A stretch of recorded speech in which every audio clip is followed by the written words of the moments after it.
Oh, wrong pen. Okay, so what we're going to do today is look at how we can find slope in story problems. So instead of just giving you story problems and saying, hey, write an equation for this, I'm going to kind of like take it a step at a time. So we're going to look at story problems and just how we find slope in them first. And then tomorrow we'll be writing the whole equation. But first I want to review what is an independent variable and a dependent variable. And this is what you'll also use in science, right? It's the same meaning across both subjects. And how I like to define them is that the independent variable is not directly, I have it here on my iPad. All right, is not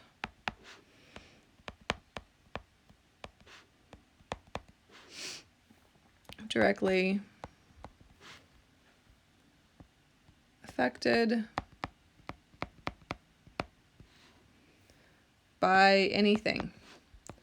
And that's like a super generic thing, but basically like nothing's changing it specifically, okay? It's kind of its own thing. And that is going to be our x value. X is always independent.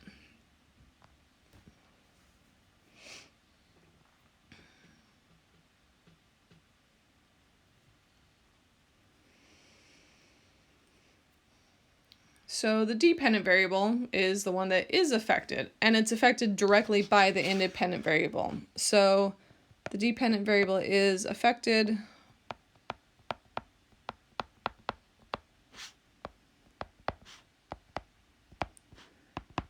by the independent, oops.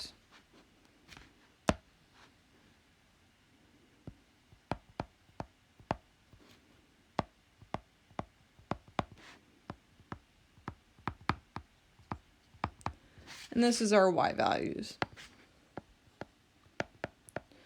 Right, which makes sense. Y is always affected by x. X's create y's.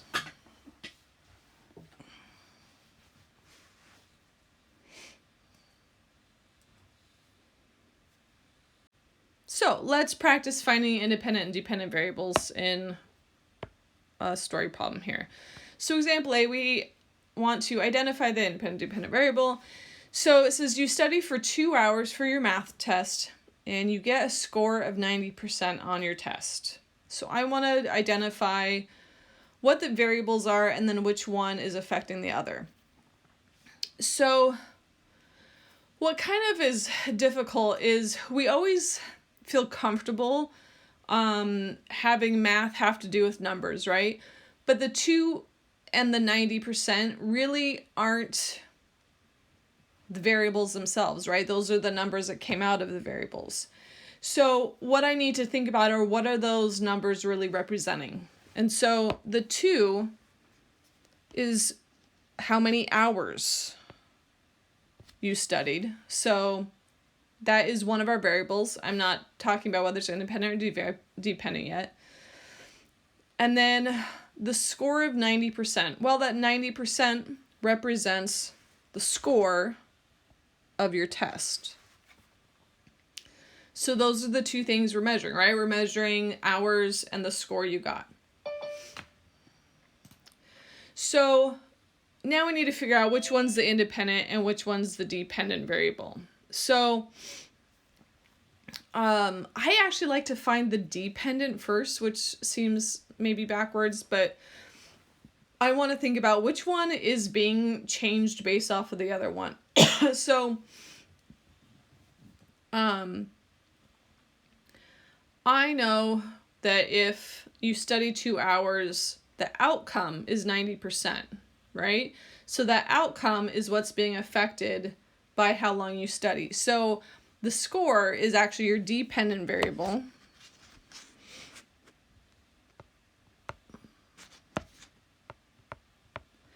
And the number of hours you studied are what created that score. So we're assuming the more you study, the better your score is, right? That's what we would always hope. But so, and I would maybe put a note that often Like majority of the time, time is your independent variable. Very rarely is it not. Oops.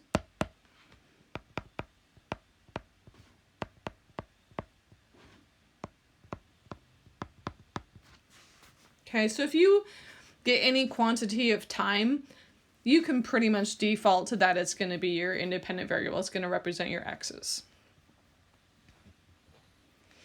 And another way to, when I've talked about this with kids of like, does the number of hours you study depend on the score? No, that doesn't make any sense, right? But does the score depend on the hours? Yeah, so that's why the score is the dependent variable. So kind of saying it both ways and seeing which one makes sense is a good way to go.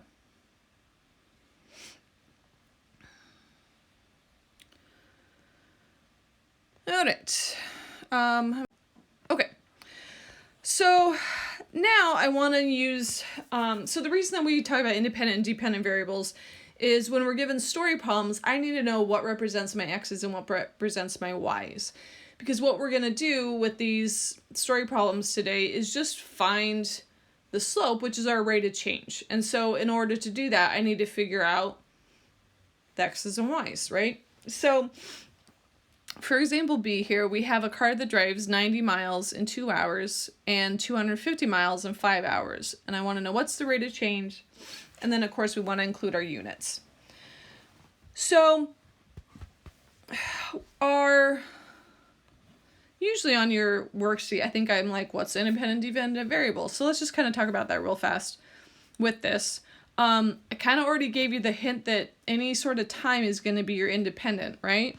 So our hours are 2 hours and our 5.5.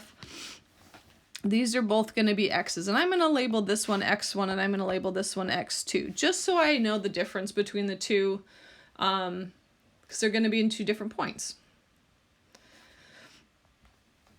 So then the miles that you drive in that amount of hours is our dependent. So that 90 will represent the y1 because it goes with the 2 hours, and the 250 will be my y2 because it corresponds with the 5.5 hours.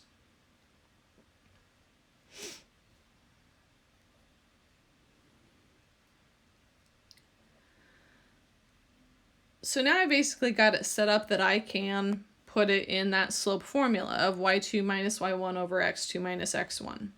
So I'm going to do 250 minus 90 over 5.5. That's a weird looking 5. Well, that's a weird looking 5 too. Whatever. Minus 2.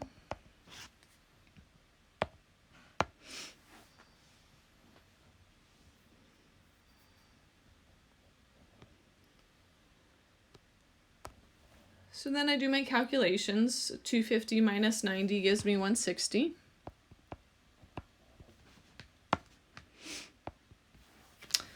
Five and a half minus 2 gives me 3.5.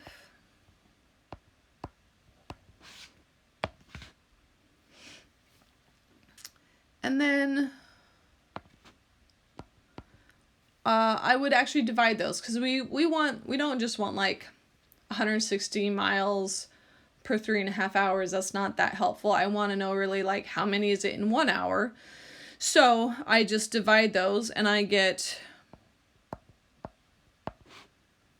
actually I'm going to do this in different colors. Sorry, I changed my mind. Actually, before I do that, I'm going to just remind us that this is our miles. This was our hours. So really what we're looking for is our miles per hour, right? Our speed. So I get 45.7 miles per hour. And that's our rate of change. That is how fast the car is driving. So I'm going to hit pause. Last example here. So at the end of 1999, Candace has 47 CDs, or Blast of the Past here. This is when I was in high school. in her music collection, and at the end of 2002, she had 134 CDs. We want to find the rate of change in the number of CDs in Candace's collection between 1999 and 2002. So I want to find like basically how many CDs she gained each year. So again, independent and dependent variables. Well, the year doesn't depend on how many CDs she has, right? But the number of CDs is what's growing per year. So our independent variables are time. So we've got 1999. This is going to be our X1. 2002 is our X2. And then our Y1 will be the 47 CDs, and our Y2 will be the 134 CDs.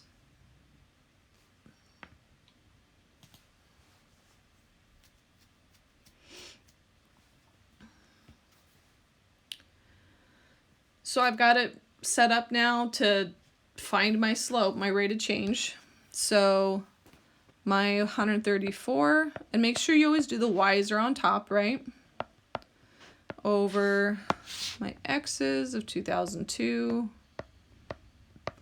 minus 1999.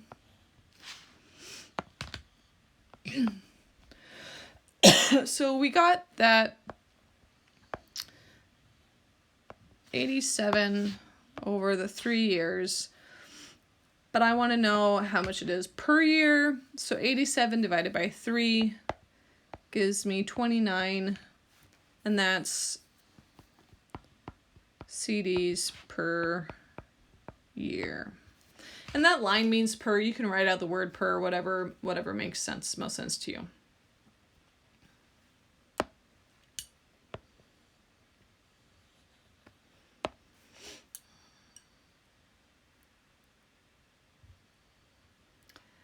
And even though I kind of said it already, the meaning of the rate of change is that she got 29 CDs.